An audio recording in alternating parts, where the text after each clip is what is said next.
Good evening, I'm back. I'm your host, Jack Remington, of the Jack Remington Political Analyst channel.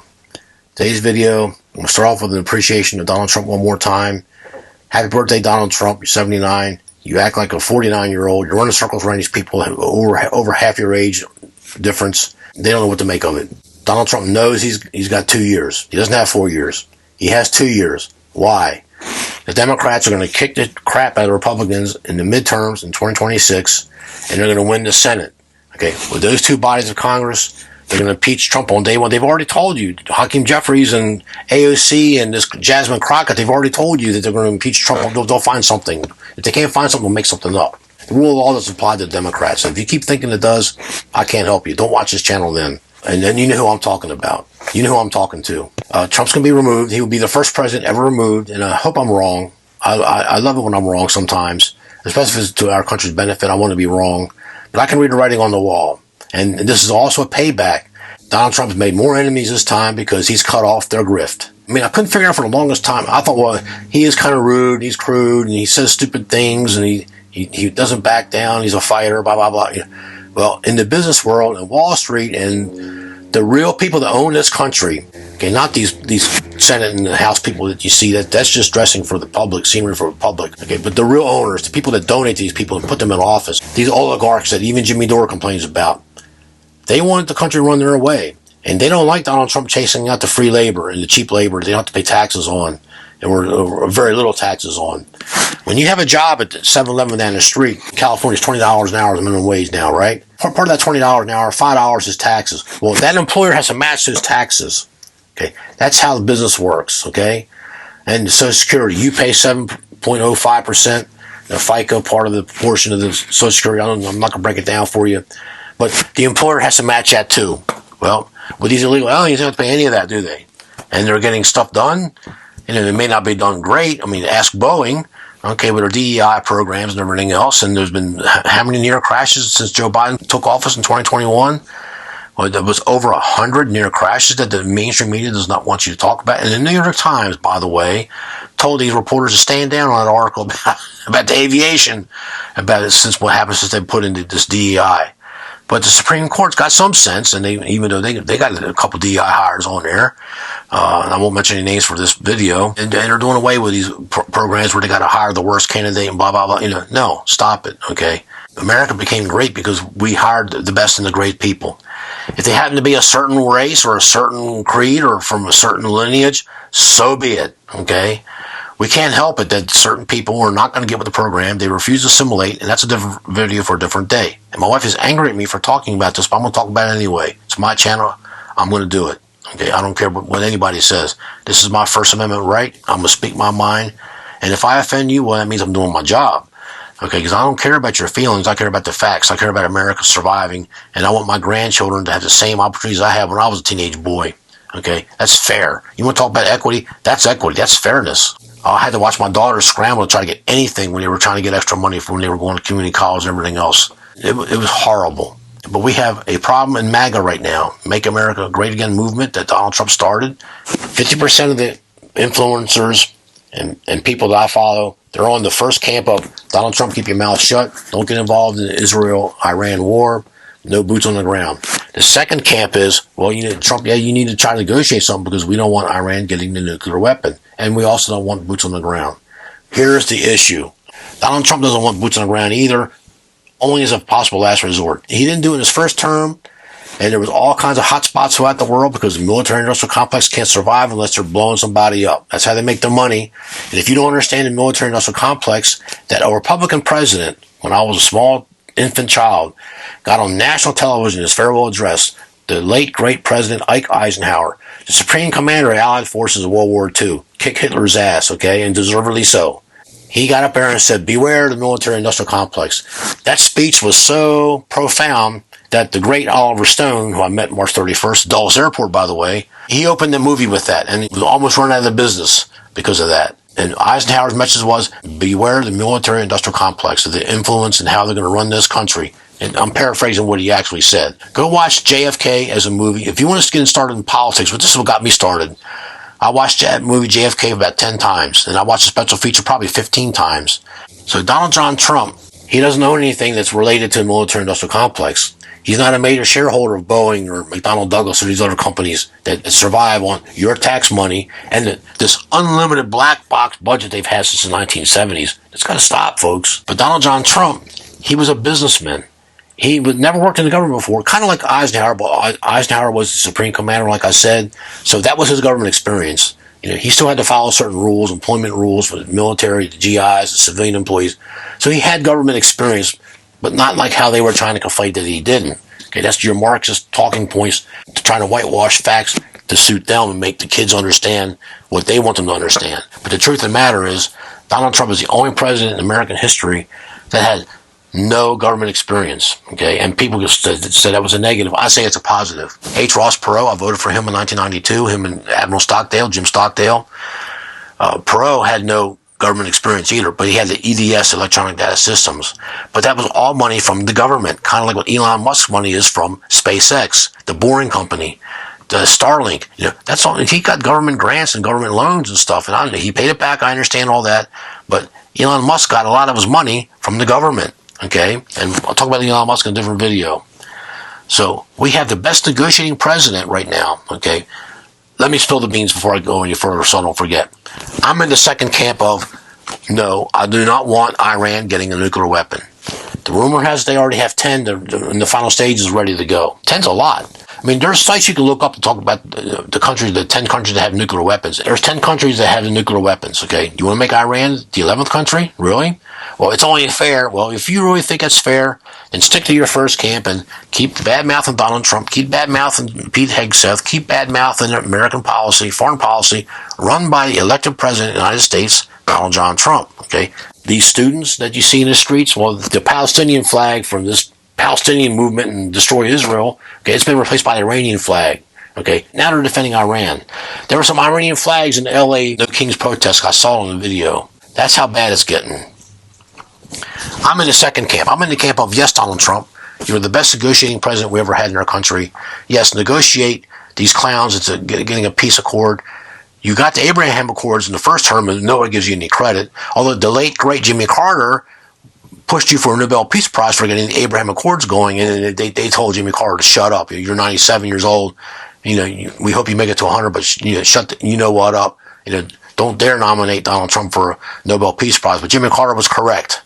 One of the few times he was correct in his life, even though he didn't like Donald Trump. And he voted for Kamala Harris. But he knew that Donald Trump did the job of getting peace in his first term. And I know it too. And I hope you learned something today from this video. Okay. Now, Donald Trump is trying to do an instant replay. Another no-hitter foreign policy in his second term, where no new wars are starting, no deaths, okay? None of that stuff. He's trying to stop the killing. Like he tried to get Ukraine to stop on day one. They won't stop. Okay, Russia won't stop either. They're being pimped and pushed by other forces, probably the EU, because they don't want Donald Trump either. Why does the EU don't want Donald Trump? Because he's trying to make them pay their fair share of defense. I mean, if I'm your defense, and you, hey, Jack, I need you to come over to my house. I got these clowns throwing rocks at my house.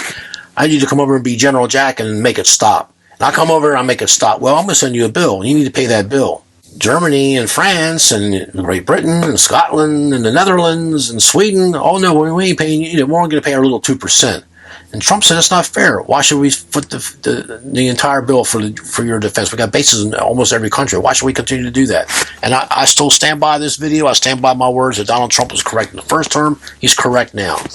You got to pay up, folks. Or if I was Donald Trump, I would just shut down the army base and send everybody home. He sent half of them home in his first term, by the way. And that's when they turned on him. That's when General Mattis, Donald Trump, Rex Tillerson, the ExxonMobil guy, Trump is a moron. Well, Tillerson, you didn't get your way. You tried to do something underhanded, and Trump called you out on it, and you resigned, rightfully so. His first chief of staff, General Kelly, who was actually a good man, he actually had clarity of thought, and he did a lot of good things for Donald Trump. He turned on Trump, too. Why? Because they can't make any money. Okay, if there's no wars, if there's not young men, American men dying somewhere, they can't make any money. These are the same people I'm talking to. I'm talking to the grandchildren of the protesters when I was a little boy. You protested the Vietnam War because you didn't want boots on the ground. You didn't want to see American boys dying overseas for whatever the reason was. And you were correct then. But you switched now. Okay, do you see the paradigm model of American sheepialism, as I call it? Okay, you now have switched sides that you want the chaos, you want the military, you want all this stuff. Anything that's against Donald Trump, you go on the other side. The mainstream media has hypnotized you and they have seduced you into hating a man based on his personality, not on what he does, okay? Donald Trump is the best negotiating president. I'm a president's historian, by the way. Donald Trump is the best negotiating president we ever had in this country. He negotiated stuff in his first term. He's negotiating stuff now. This Jasmine Crockett, he's got these stupid tariffs. This Jasmine Crockett, she can't even spell the word tariff. You spell her to the IFF. Okay, you forget it. But Donald Trump is on the right track, and he whined about it all the time on Oprah's show, on other shows. Why are we getting ripped off this way? Who makes these deals? Well, you see what happened. Now I can see why they fought Trump so hard, because he stopped their grift. He stopped their conduit to your tax money going to overseas. And, well, they're helping poor people. Okay, then you send your money to the poor people. I'm going to opt out. I want to keep my money for me and my family here in America. I want to help American veterans. I want to help American homeless. I don't want to help these illegal aliens. I don't want to help these foreign people that hate us anyway. Do I need to repeat that, or did you get that the first time? The worst American president we had for negotiating was the 15th president, the president before Abraham Lincoln, James Buchanan. He could have stopped the Civil War, really reduced his chances up greatly, had he not allowed these people like John Brown and these other nutcases gathering munitions and stealing from Army depots and stuff like that. And he got caught trying to raid the Harper's Ferry depot, Secretary of War. They had great names in the mid-19th century. They called you what you really are. You really are a Secretary of War. You're not, well, you're a Secretary of the State or you're a Secretary of Defense. No, you're a Secretary of War. You send troops to kick the crap out of you. I mean, that's not, or annihilate you. That's what you are. Okay. But no, we have to be sensitive. We're in a sensitive society. And bull crap on that. And he said, generally, the best general we had at the time was General Robert E. Lee from Virginia. And went down there, and the little battle was over in 3 minutes. And I think they lost 16 men. The United States didn't lose any men because General Lee was a great general. Okay, and as John Brown, he was hung for treason, and rightfully so. I think John Brown was a nutbag. But Donald Trump, for 47 years, until he had to put his company into trust because he's the president, okay, he ran Trump Incorporated for 47 years, okay. He's hired over 500,000 employees, and all those employees pay taxes. Well, Donald Trump, he didn't pay any taxes. His employees did. They paid corporate taxes. Don't give me the stuff that he didn't pay any taxes. He still paid some, and at times he had to pay a lot. Sometimes he didn't, depending on how his businesses were. Okay, he was in construction, skyscrapers, bridges, roads. He ran pageants, created little waters and meals and steaks, and Trump clothing line. Trump did a lot of things. He's dabbled in a lot of things. Okay, he's a businessman. Okay, and that's what America needs. Someone who knows how to run a freaking budget. Someone who knows how to make a payroll. And yes, Trump is correct by getting rid of the excess civil servants in this country. There's too many of them, and a lot of them don't do anything, and they're not productive. I worked civil service for 18 years. I got cut by Bill Clinton. I took his $25,000 buyout, and I went to California with the money. He did me a favor. Oh, the civil service is going to lose their job. Well, you know what? They're not necessary. They're going to have to go out and get a real job like us, like real people, like everyday people. So they don't want to do that. They've been having it too good too long. And it's even like Reagan did this. There's going to be a little bit of pain before the pleasure gets there. We need to cut back, and they complained about Reagan too, but not like Donald Trump, because Reagan didn't go that far. Reagan didn't stop their grift. Okay, Reagan was part of the swamp too, ultimately. Okay, but Reagan was still a great president, the second greatest president in my lifetime.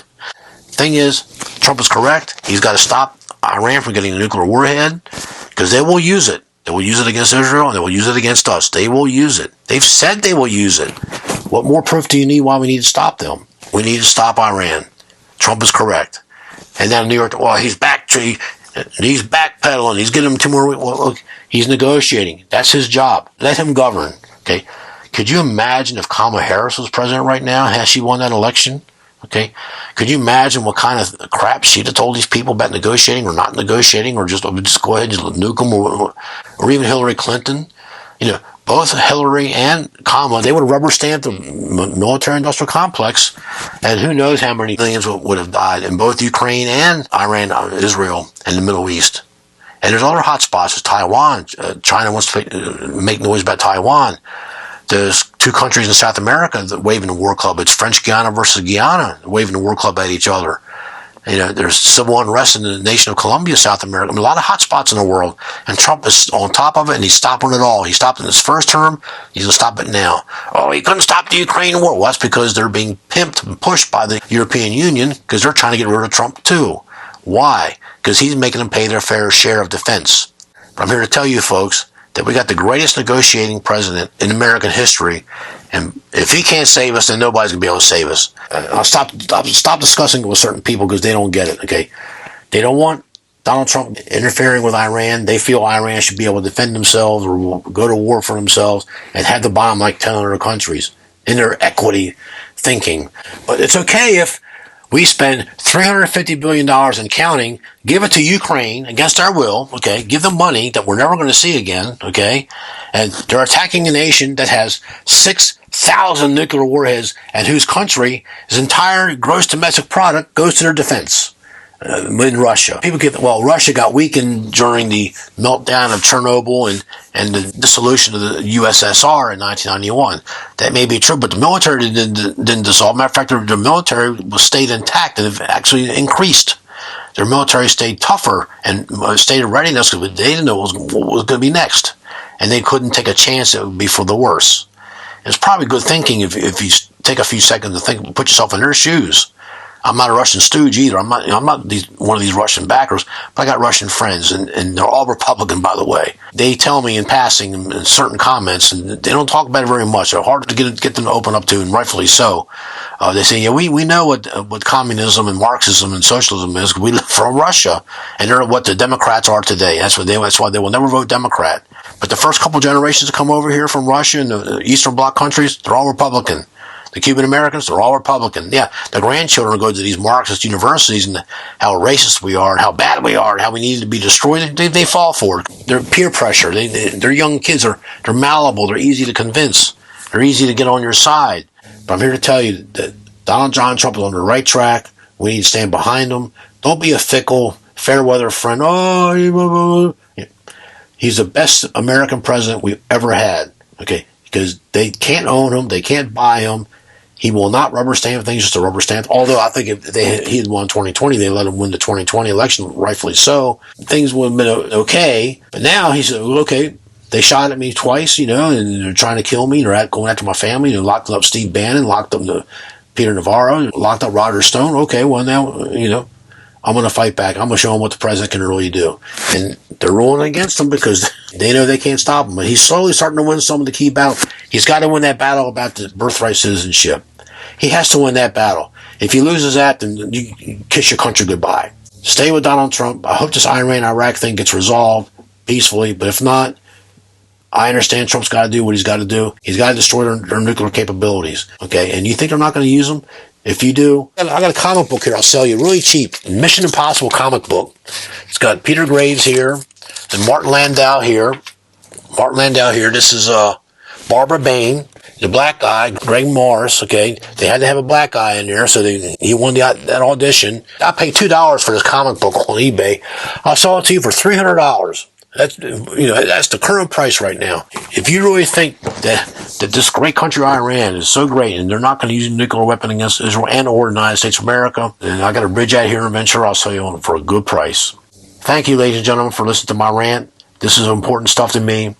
I don't have my head in the sand. I try to keep up with what's going on in my country, and it's your country too. You should don't stick your head in the sand. Well, it's so negative, and I don't want to talk about something negative. While you're pleasantly happy in your pampered state of affairs, there's people planning your demise, okay? And they wish that every day. God bless Donald Trump. God bless his cabinet, except Pam Bondi and Bangino and Patel. They've been horrible disappointments, and Trump needs to get rid of them. God bless ICE. God bless Tom Homan. He's a hero of mine now. He's doing the job. He's the perfect man at the right time to do the job. What a pit bull this guy is. And God bless America. God bless California. Despite Gavin Newsom, despite Karen Bass, California's still a great state. We've still got greatness left. We can recover. We have to get rid of these Marxists and these communists and these illegals. Okay? Because they'll have less power. It won't be permanent power like they have now. That's part of Trump's plan. Get that House of Representatives count down, and we'll start winning the close elections in the House of Representatives again. They got 40 seats that they shouldn't have gotten in the last election, but they're going to pick up 40, 50 seats this time if Trump can't somehow stop it. God bless America. Thank you, and I'll see you in the next video. Thank you.